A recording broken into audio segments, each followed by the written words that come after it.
Hello everybody, welcome back to my channel.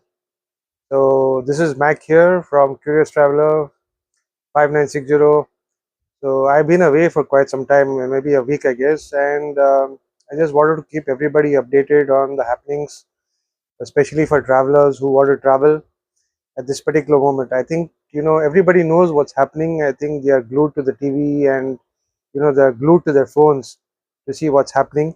So obviously, there's a disturbance and there's a lot of aggression in the Middle East. So I think people who have planned their travel out and who have made prior arrangements to travel to the Middle East, I think there's a cautionary advice for them to please uh, be careful.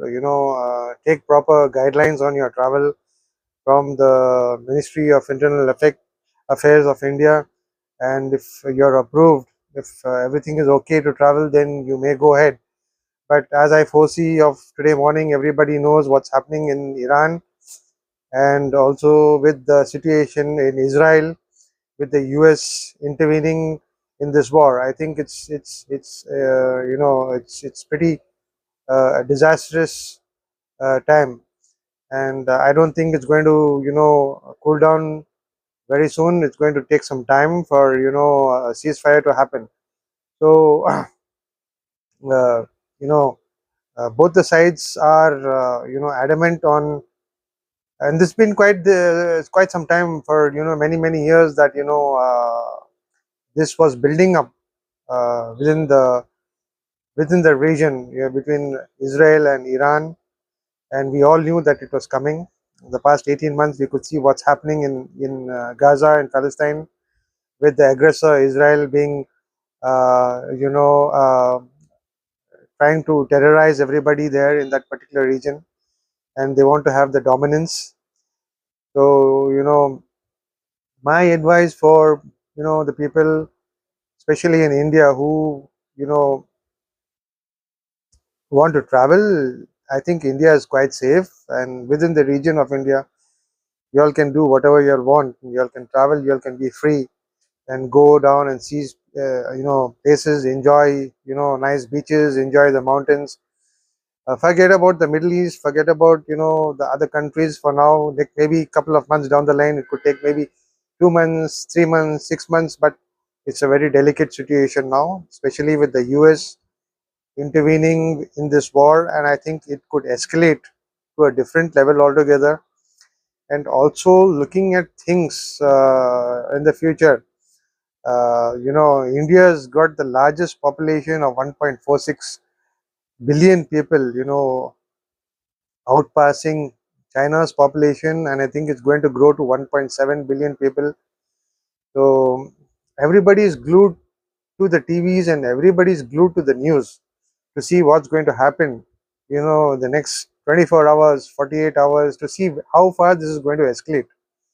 And I think this is a dangerous period to travel. I think I was watching one vlogger, Nomad Shubham, where he was in Iran, just about 21 hours ago, and he was describing the situation there, and it was not safe for him to be there anymore.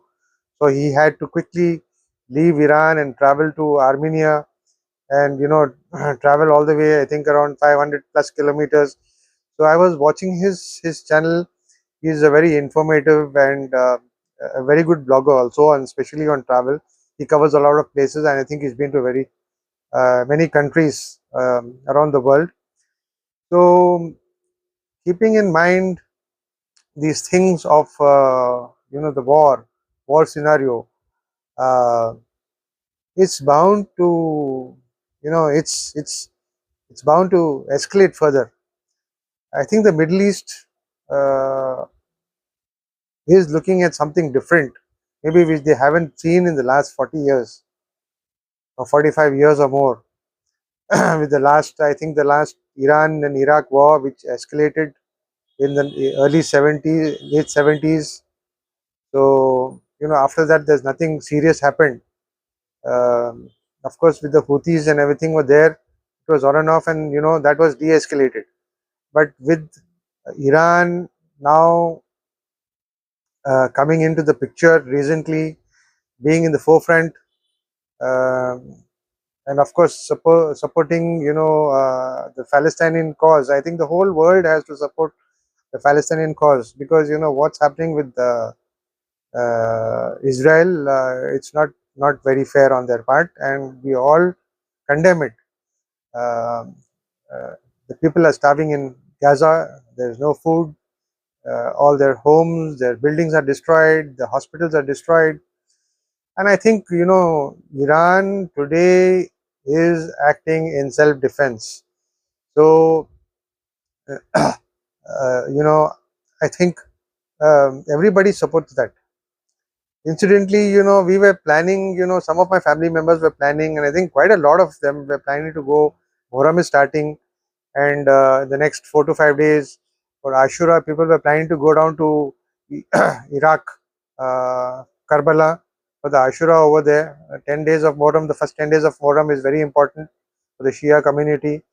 So with this scenario, I think many people are are really taken aback, and are, I don't think, and it's going to stop anytime soon.